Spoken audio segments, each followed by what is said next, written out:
Hello दोस्तों, स्वागत है मेरा यूट्यूब चैनल पर आप लोगों का। आज हम क्लास 10th का एक्सरसाइज 3.4 लेकर आए। बड़ा इंटरेस्टेड चैप्टर है। आइए हम मेरे साथ आप भी ध्यान से समझिएगा क्या बोल रहा है। देखिए इस चैप्टर में बोल रहा है, हम थोड़ा बुक ले लेते हैं।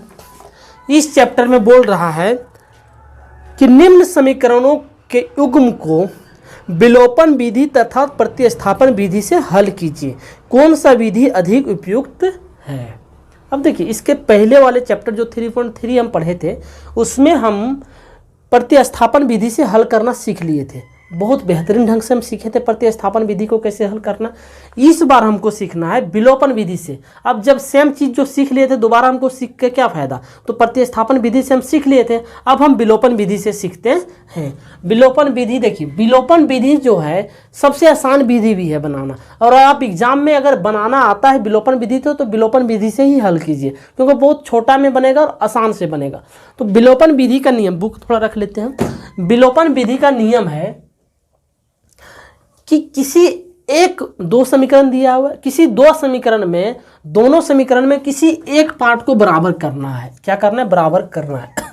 अब देखिए अगर यहाँ x है, यहाँ भी x रहता, अगर यहाँ x है यहाँ भी x रहता तो हमको बराबर करने का जरूरत नहीं था। अगर यहाँ y है यहाँ भी y रहता तो हमको बराबर करने की जरूरत नहीं था। जब कहीं नहीं है तो बराबर हम बराबर कर लेते हैं किसी एक पार्ट को। अब हम देख रहे हैं यहाँ प्लस y है, यहाँ माइनस 3y है। अब अगर यहाँ 3 आ जाएगा तो e भी 3y हो जाएगा, e भी 3y है। तो हम क्या कर रहे हैं, इसको 3 से गुना कर रहे हैं। 3 से क्या कर देते हैं? गुना कर। जैसे हम 3 से इसको गुना कर रहे हैं हम देख रहे हैं plus 3y minus 3y, plus 3y minus 3y क्या हो जाएगा? बराबर हो जाएगा। तो इसको हम आइए बनाते हैं, मेरे साथ आप भी बनाइए विलोपन विधि से। विलोपन विधि से, विलोपन विधि से। तो विलोपन विधि से कैसे चलेंगे? तो विलोपन विधि से हम ऐसे चलेंगे, 3 इंटू एक्स क्या होगा? 3x प्लस 3y प्लस क्या हो गया? 3y और 5 तिया 15, 5 तिया क्या हो गया? 15। कोई दिक्कत नहीं है। 2x इस 3 जो इसके पूरे पार्ट के साथ गुना हो जाएगा। क्या हो जाएगा? जब हम इसको 3 देंगे तो ई भी कहेगा हमें भी देना है, हमें भी देना है। तो ई 3 हम पूरा पार्ट के साथ क्या किए? गुना कर दिए। अब क्या आ गया? 2x minus 3y equal to 4। अब एक चीज को ध्यान में देना है आप लोगों को। क्या देना? एक चीज को ध्यान में क्या देना है, अगर जिस पार्ट को हम बराबर कर रहे हैं, जिस पार्ट को क्या कर रहे हैं बराबर, हम इसको बराबर कर दिए और ऊपर में प्लस नीचे में माइनस आ गया तो चिन्ह बदलेगा नहीं। अगर ऊपर में प्लस नीचे में माइनस आ गया क्या हुआ?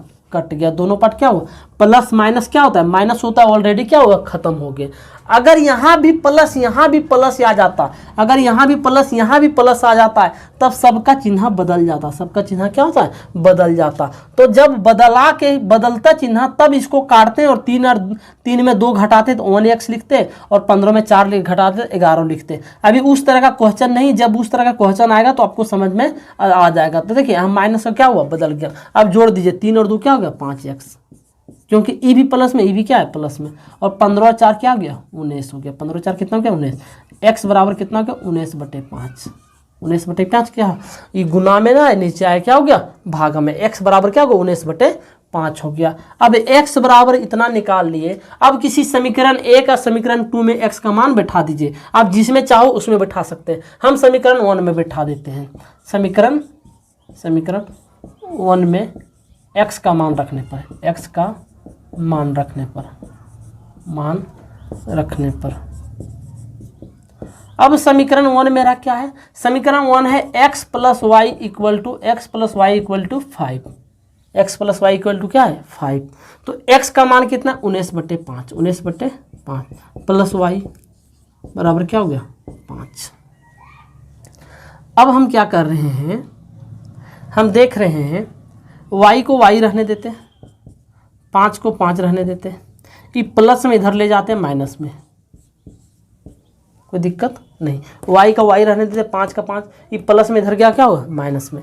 अब इसका नीचे कुछ नहीं तो क्या है? 1।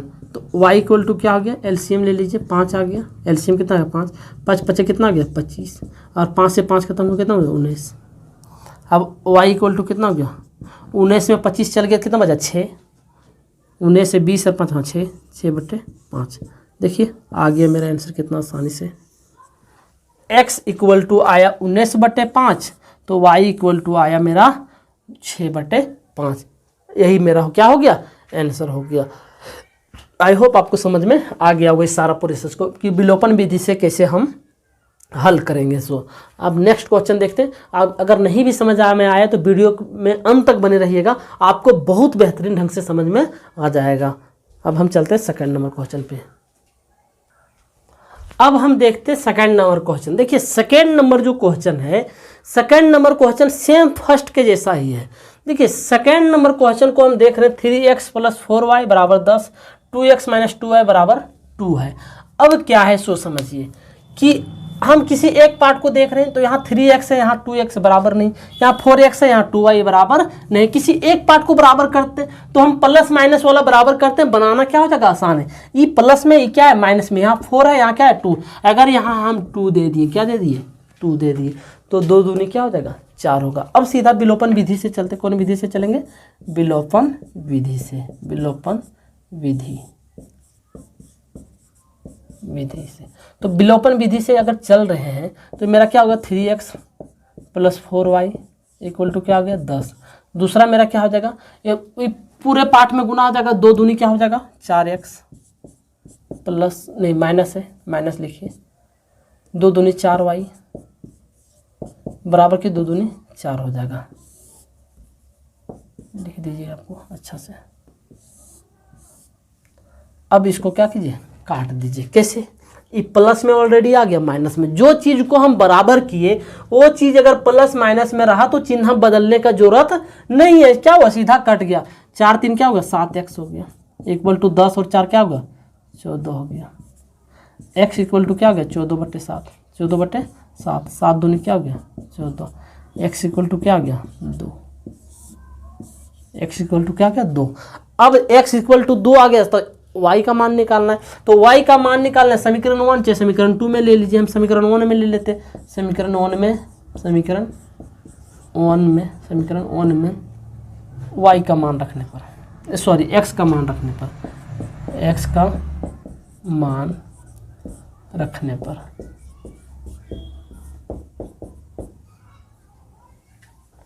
अब समीकरण 1 मेरा क्या है, 3x है + 4y है = क्या है, 10 है। अब इसमें रख दीजिए 3 × 2 + 4y = क्या हो गया, 10। 3 दूनी 6 + 4y = क्या हो गया, 10। 4y = क्या हो गया, 10। प्लस में इधर जाएगा क्या हो जाएगा, माइनस में। 4y = 10 में 6 गया, क्या बच गया, 4। 10 में 6 गया, कितना बचा, 4। y = क्या हो गया, 4/4। कट के क्या आया, 1। मतलब y = क्या आ गया, 1। दिखाई दे रहा है आपको, हाँ दिखाई दे रहा है। अब स्क्रीनशॉट लेना चाहते हैं तो आप लोग ले लीजिए एक बार स्क्रीनशॉट। आई होप आप लोगों को समझ में आ गया होगा इस सारा प्रोसेस को। अब हम थर्ड नंबर को क्वेश्चन को देखते हैं। थर्ड नंबर क्वेश्चन बहुत बेहतरीन क्वेश्चन है, आप वीडियो में अंत तक बने रहिएगा, आपको बहुत मज़ा आएगा आपको पढ़ने में। चलिए अब थर्ड नंबर क्वेश्चन को हम देखते हैं। अब हम थर्ड नंबर क्वेश्चन को देखिए थर्ड नंबर क्वेश्चन है, बड़ा आसान क्वेश्चन है। थोड़ा से में क्या डिफेंड कर दिया है, क्या किया, समीकरण को सजाया नहीं है। तो इस समीकरण को क्या करना पड़ेगा, पहले सजाना पड़ेगा। हम सजा किस प्रकार रहे, अब देखिए 3x है -5y है। ये जो 4 पहले बराबर के इधर दे दिया, बराबर के उधर ले जाएंगे तो माइनस में उधर चल जाएगा, हो जाएगा प्लस में हो जाएगा। अब इस समीकरण को हम 1 बना लिए, क्या बना लिए, 1 बना लिए। और इसको क्या किए, 9x का 9x रहने देते, ये प्लस में इधर है, माइनस में आ जाएगा 2y, क्या आ जाएगा 2y, और बराबर 7 है इधर तो बराबर 7 रहते। समीकरण क्या बन गया, 2 बन गया। हम क्या किए, इसको सजा के लिख दिए। क्या किए, सजा के लिख दिए। 3x है प्लस -5y है, ये प्लस में इधर गया, क्या हो गया, माइनस में। ये 9x है, ये प्लस में था, इधर आ क्या हो गया, माइनस में, बराबर में 7 रह गया। अब हम क्या कर रहे हैं, हम किसी एक को बराबर करेंगे। देख रहे हैं यहाँ 9y है, क्या है 9y, सॉरी 9x है, और यहाँ है 3x। अगर इसको हम 3 दे दिए तो 3 और 3 क्या आ जाएगा, 9। तो दोनों ही बराबर हो जाएगा, दोनों क्या हो जाएगा बराबर। इसके पहले हम y को बराबर करते थे क्योंकि एक प्लस में होता था एक माइनस में होता था। अगर यहाँ प्लस होता था यहाँ माइनस होता था, अगर यहाँ माइनस होता था तो यहाँ क्या होता था प्लस होता था। तो इसलिए हम y पार्ट को बराबर, अगर हम देख रहे हैं दोनों जगह y है, दोनों जगह माइनस है, यहाँ भी माइनस है यहाँ भी माइनस है, तो इससे आसान है हम x वाले पार्ट को ही बराबर कर देना। तो x वाले पार्ट में हम 3 दे दिए तो बराबर। अब विलोपन विधि से चलिए, विलोपन विधि से जो क्वेश्चन हम पहले बता रहे थे कि अगर इस तरह आएगा तो वो आ गया क्वेश्चन विलोपन विधि से। तो विलोपन विधि से हमको बनाने के लिए कुछ नहीं करना होगा। 3 तिया कितना हो गया 9x हो गया, -5 तिया 15y हो गया, क्या हो गया 15y हो गया, और 4 तिया क्या हो गया 12 हो गया। इसको लिख लीजिए 9x - 2y बराबर क्या हो गया 7। अब यहाँ खेला है, यहाँ समझिए। अब क्या है कि कहीं भी यहाँ अगर माइनस प्लस रहता था तो इसको काट लेते थे। अगर अब दोनों जगह क्या, यहाँ भी प्लस है तो यहाँ भी जगह प्लस है। अगर इस स्थिति में रहा तो चिन्ह बदल जाएगा, चिन्ह क्या होगा बदल जाएगा। देखिए प्लस में तो क्या हो जाएगा माइनस में, माइनस में तो क्या हो जाएगा प्लस में, प्लस में तो क्या हो जाएगा माइनस में। चिन्ह बदल दिया, और चिन्ह जैसे बदला तो ऊपर में प्लस नीचे में माइनस, क्या हुआ खत्म। इसको घटाइए, ये प्लस में और अब ई माइनस में, और ये चिन्ह क्या हो गया प्लस में, क्योंकि माइनस का चिन्ह क्या बदल गया प्लस में। तो 15 में 2 चला गया, क्या बचेगा -13y और बराबर। देखिए अभी 12 में 7 चला गया, क्या बच गया 5, बराबर में 12 में 7 चला गया, क्या बच गया 5। अब y इक्वल टू देखिए y इक्वल टू 5, अब ई गुना में नीचे आएगा, क्या हो जाएगा भागा में -13। अब y इक्वल टू निकल गया कितना 5/-13, y इक्वल टू कितना 5/-। अब समीकरण 1 में चाहे समीकरण 2 में किसी में भी ले लीजिए। हम समीकरण 1 में ले लेते हैं, समीकरण 1 में y का, इसके पहले x का मान निकलता था, आज y का मान निकला। क्या मान निकला y का, x का मान निकलता था तो x का मान बैठाते थे समीकरण 1 में, अगर y का मान निकल रहा है तो समीकरण 1 में y का मान बैठा देंगे। समीकरण 1 में y का मान रखने पर अब समीकरण 1 है। अब समीकरण 1 मेरा कितना 3x - 5y इक्वल टू क्या आ गया 4 आ गया। अब 3 का 3 लिखेंगे, x का मान हमको पता नहीं है 5, y के जगह पर क्या लिखेंगे, y की जगह पर लिखेंगे 5/-13 बराबर 4 का 4 लिखेंगे। अब देखिए 3x का 3x लिखेंगे, 5 5 कितना हो गया 5 5 कितना हो गया 25, और माइनस इंटू माइनस क्या हो गया प्लस, 25/13 हो गया।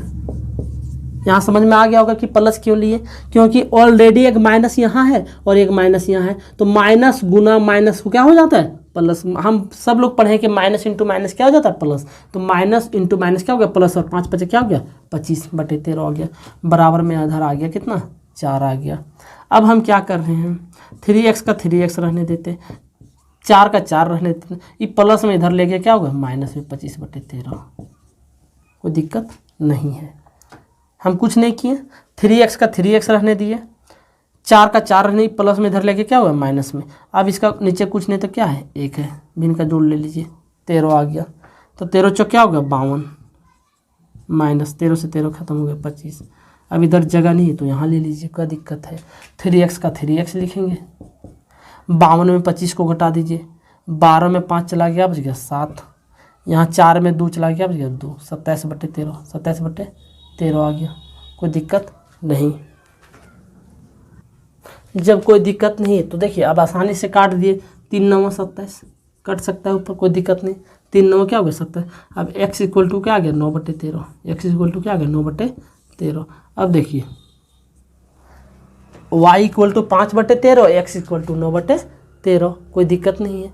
समझ में आ गया होगा आप लोगों को कि अगर चिन्ह डिफरेंट वाला रहा, अगर चिन्ह सेम रहा तो हम क्या चिन्ह बदल देंगे, चिन्ह दोनों का डिफरेंट रहेगा तो चिन्ह बदलेगा नहीं। तो उस सेम उसके टोटल 2 क्वेश्चन में चिन्ह अलग अलग रहता था तो हम चिन्ह को बदलते नहीं थे। इसमें चिन्ह अलग अलग है, सेम चिन्ह था तो हम क्या किए बदल दिए, कुछ नहीं, आंसर मेरा आ गया। आई होप आपको समझ में आ गया होगा। अब हम चलते क्वेश्चन नंबर 4 पे। अब हम क्वेश्चन नंबर 4 को देखते हैं। क्वेश्चन नंबर कितना 4 को देखते हैं। देखिए क्वेश्चन नंबर 4 जो है बहुत आसान क्वेश्चन है भी। इसमें क्या किया है, भिन्न के रूप में दे दिया। क्या दे दिया, भिन्न के रूप में। तो इसको भिन्न के रूप में पहले बनाना पड़ेगा। इसको हम क्या करें, दोनों का एलसीएम ले लें। तो दोनों का एलसीएम अगर ले रहे हैं तो कितना आ रहा है, 6 आ रहा है। कितना आ रहा है, 6। तो 2 तिया 6, यहाँ कितना होगा, 3x हो गया। 3 दूनी 6, 2 दूनी कितना होगा, 4y हो गया, बराबर कितना हो गया, -1। इधर -1 चल रहा है। अब इसका नीचे कुछ नहीं तो क्या है, 1। कोना कोनी गुना कर दीजिए। इधर इससे इसको गुना किए तो 3x आ गया प्लस 4y आ गया, बराबर में 6 का -6। ये मेरा समीकरण बन गया 1। समीकरण क्या बन गया, 1। सेम चीज़ इसमें भी कीजिए। इधर कुछ नहीं तो क्या है, -1। इसका एलसीएम ने कितना आ गया, 3 आया। इसका एलसीएम कितना आ गया, 3 आ गया। अब जैसे इसका 3 आया तो 1 3 3, यहाँ क्या हो गया, 3x हो गया। माइनस क्या दे दिए, माइनस दे दिए। 3 से 3 खत्म हो गया, क्या बच गया, y बच गया, इक्वल टू क्या आ गया, 3 आ गया। अब इसका नीचे कुछ नहीं तो क्या है, 1 है। कोना कोनी गुना कर दीजिए। 3 × 1 क्या हो गया, 3x हो गया, -y हो गया, बराबर क्या हो गया, 9। इस समीकरण बन गया क्या मेरा, 2 बन गया। समीकरण 1 बन गया, समीकरण 2 बन गया। अब किसी एक पार्ट को बराबर कर दीजिए। अब यहाँ देख रहे हैं 4y प्लस में है और y यहाँ माइनस में है। अगर प्लस माइनस रहा तो इसी को बराबर करना क्या हो जाएगा, आसान हो जाएगा। अगर यहाँ हम 4 से गुना कर देते हैं तो आसान हो जाएगा। देखिए 4y हो जाएगा, यहाँ भी क्या हो जाएगा, 4y हो जाएगा। आई होप आपको समझ में आ रहा होगा। अब हम क्या करते हैं, विलोपन विधि से, विलोपन विधि से, विलोपन विधि से। तो विलोपन विधि से हम चलते हैं। विलोपन विधि से 3x है प्लस 4y है, बराबर -6 है। और इसको कीजिए, 4 तिया 12x हो गया, -4y हो गया, बराबर कितना, 9 चौक 36। चिन्ह बदल दीजिए। चिन्ह बदलेगा ही नहीं, क्योंकि जिसको हम बराबर किए ऑलरेडी प्लस माइनस में है। जिसको हम बराबर किए ऑलरेडी प्लस माइनस में था, क्या हुआ, कट गया। अब जुट जाएगा, 12 3 कितना होगा, 15x। इधर देखिए, ई प्लस में है और ई माइनस में है तो घटेगा। तो 30 में 6 चला गया, 36 में 6 चला गया, क्या बच गया, 30 बचा गया। ई प्लस में ई माइनस में ऑलरेडी घटेगा, ये नियम है। तो x इक्वल टू क्या हो जाएगा, x इक्वल टू 30/2 हो जाएगा। काट देंगे, कितना आ जाएगा, 15 आ जाएगा। कितना आ जाएगा, सॉरी, x इक्वल टू 30 हो जाएगा। अरे गुना में नीचे आएगा 15 भागा में, 15 दूनी क्या हो गया, 30 हो गया। x बराबर कितना आ गया मेरा, 2 आ गया। दिखाई दे रहा है नीचे, एक सेकंड, हाँ, x बराबर कितना आ गया, 2 आ गया। अब समीकरण 1 में इधर जगह नहीं है। समीकरण 1 आ तो समीकरण 2 किसी में भी ले लीजिए। आप जिसमें बोलिएगा उसमें ले लेंगे। अगर चाहिएगा समीकरण 2 में तो ले लेते हैं समीकरण 2 में। समीकरण 2 में x का मान रखने पर, x का मान रखने पर, x का मान रखने पर, मान रखने पर। अब समीकरण 2 मेरा क्या है, समीकरण 2 ओरिजिनल फॉर्म लेंगे, डुप्लीकेट फॉर्म नहीं लेंगे, क्योंकि डुप्लीकेट फॉर्म मेरा कौन हो गया, ये हो गया। जो इसको नहीं लेना है, हमको इस पार्ट को लेना है। 3x - 4 - y इक्वल टू क्या हो गया, 9 हो गया। अब x इक्वल टू कितना, 2 लेंगे, -y इक्वल टू क्या हो गया, 9 लेंगे। 3 दूनी क्या हो गया, 6 - y इक्वल टू क्या हो गया, 9 हो गया। अब -y इक्वल टू क्या हो गया, 9। ई प्लस में इधर जाएगा, क्या हो जाएगा, माइनस में, 6 हो जाएगा। ई प्लस में इधर क्या हुआ, माइनस में हो गया। तो -y, तो 9 में 6 चला गया, कितना बचा, y। तो y इक्वल टू क्या आ गया, -3। y इक्वल टू क्या आ गया, -3 आ गया। देख लीजिए आप लोग कितना आ रहा है, -3। अब आप लोग स्क्रीनशॉट भी ले लिए होंगे। ये y इक्वल टू -3 कैसे आया, इसका माइनस जो इसके ऊपर आ जाएगा, कहाँ आ जाएगा, यहाँ आ जाएगा। तो y इक्वल टू क्या आ गया, -3। स्क्रीनशॉट ले लिए होंगे। आई होप आपको समझ में आ गया होगा इस सारे प्रोसेस को। क्वेश्चन 1 से लेकर क्वेश्चन नंबर 1 का टोटल 1 2 3 4 चारों क्वेश्चन हम करवा चुके हैं, करवा दिए अच्छा से, बेहतरीन ढंग से। अब हम जो सेकेंड पार्ट क्वेश्चन है, जो दूसरा नंबर का बाकी क्वेश्चन है, उस सेकेंड वीडियो में हम देखेंगे। वीडियो लंबा भी हो जा रहा है, आज के लिए यहीं तक रखते हैं। थैंक यू, जय हिंद।